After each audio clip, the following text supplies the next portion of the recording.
Hi, I'm Reggie, And I'm Aaron. and we are here to guide you on the Northside house tour of our home in an American Foursquare, or also known as a Cincinnati Foursquare.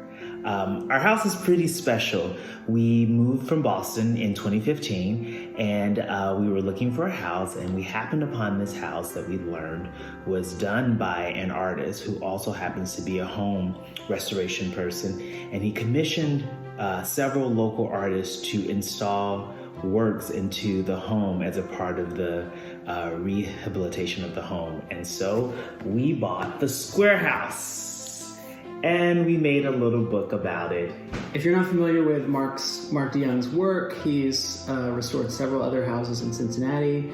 Probably most famous among them is the Swing House. He had a solo show at the Contemporary Arts Center in 2018. And he also has done the Circle House, the Stair House, and the Paint House. So this was the second house in Cincinnati that he did, and the only one which he sold. He's kept all of the other ones, so we feel pretty lucky. So our house is approximately 2,000 square feet. It's a 3-story home, 3 bedrooms, 2.5 baths, and as we said, built in 1910. So I guess without further ado, we will guide you on a tour of the Square House.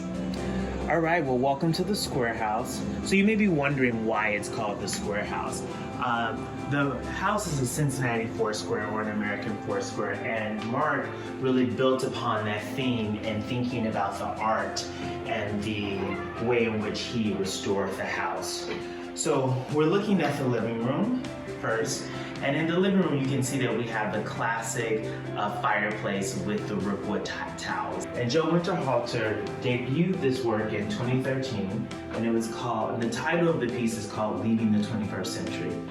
If we get a little closer and you look at the coloring of the tile, you can see that it is closely matches the tile that's on our fireplace.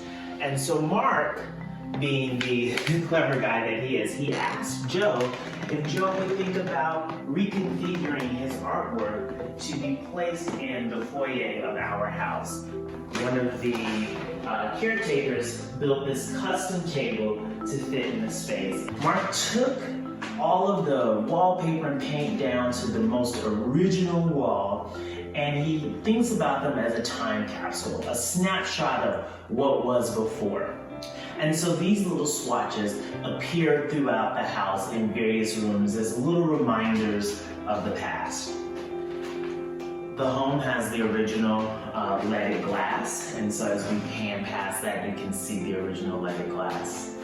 The second square that's in our dining room is the original stained glass window that came with the home built in 1910. And then as we pan over, we see a piece of art done by Mark Dejong himself, and it is in the shape of a square with a little cutout for the opening, and that is a chalk drawing. And so Mark, again, playing with the idea of a square and its various configurations, he created this chalk drawing. The living room has original drawing doors of the home that are functional, and so when we want to get cozy, we close those drawing doors. Again, all of the windows are the original lead glass window, and you can see right in front of you the second of the 3 original stained glass. Aaron and I decided to play on the theme of the circle and the square, and we were really inspired because we had a painting that was reminiscent of that motif. Mark did some reconfiguration of the house in order to create an open feel to the kitchen and to create lots of closet space. So here we have an open kitchen concept that goes into the dining room, and lots of natural sunlight from the back porch area. And on our way up to the second floor, we're going to encounter our 3rd stained glass window. Again, original to the house from 1910. At the core of Mark's work as an artist, he really is a woodwork restorationist. And it was really important for him to preserve all of the original woodwork in the house, the framing, the banisters, the baseboards. And what Mark decided to do was, instead of replacing damaged pieces of wood with newer forms of wood and staining it to match, he would rather replace them with pieces of wood from other parts of his working project that were original to the time. All right, we're gonna go into our bedroom. On the second floor, there are 2 bedrooms. We chose for this room to be our bedroom because of the beautiful natural light.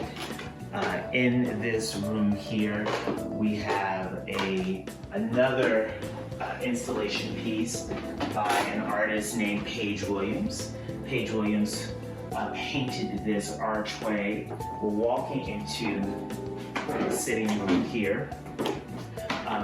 On the second floor, you will see lots of reconfiguration. Like many homes, during the war, it was split into a 2-family house. And so Mark reworked some of that, the splitting of a 2-family house to rework the kitchen, to create more closet space, and to make it a more livable single-family home. And so as we exit our bedroom, you can see we're walking into the second floor main foyer, and what used to be the kitchen on the second floor is now reconfigured into a laundry room. And in going in here, we have, well, this is actually one of our really cool art pieces done by an artist named Tim McMichaels. And this piece is actually imprinted, inlaid into the wall, and it's a picture of an old insurance map with a beautiful sort of overlay of a copy of wallpaper that you will see on the 3rd floor that was original to the house. A unique feature of one of the bathrooms is the original clawfoot tub that we're super excited about. That was restored, and you'll also see the marble tile that surrounds the toilet. And this is again a feature that occurs in this style of house and in this time. We're going into the second bedroom that is actually considered the master bedroom because the bathroom is en suite, but we chose to use the other bedroom. Ladders that was done by, oh God, I'm blanking. Tony Lunsman. Tony Lunsman, thank you. And this is a really cool, whimsical piece. More closet space. So we have 2 nice big closets, and we just do a quick pan of the bathroom that is en suite. Last floor, we're heading up to the 3rd floor. When we get to the top of the landing, we'll encounter another piece of the artwork. And remember, we talked about that really pretty inlaid piece of art. I said that the overlay, the swirly overlay, comes from the wallpaper from the house. Well, this is that wallpaper, and that was the inspiration, and it's in this barbell shape. So this is also another version of the swatch that I talked about earlier, where Mark goes down to the original treatment of the walls to give a little bit of history. On the 3rd floor, we have 2 rooms that we use as offices and a bedroom. So we'll go into the first bedroom, and immediately you can see 2 swatches. One here on the wall that is really cool, has this beautiful blue color. And then a second swatch. And one of the things that's really cool about all of the walls in the house is that Mark chose to round the edges of the walls. So if you pan over, yeah, we can come close here, that all of the walls here have this rounded edge on the 3rd floor. And that rounded edge helps to create that beautiful sort of rainbow silhouette that we're seeing. That's really important for artwork that occurs in this second room on the 3rd floor. And Jeff Jones did this work inspired by the light that happens because of the vaulted ceilings with the natural light. This has become the second office during COVID. And the last piece of art to show is this really cool rug done by Mark Dejong. And apparently, in the 1930s and 40s, linoleum rugs were a thing.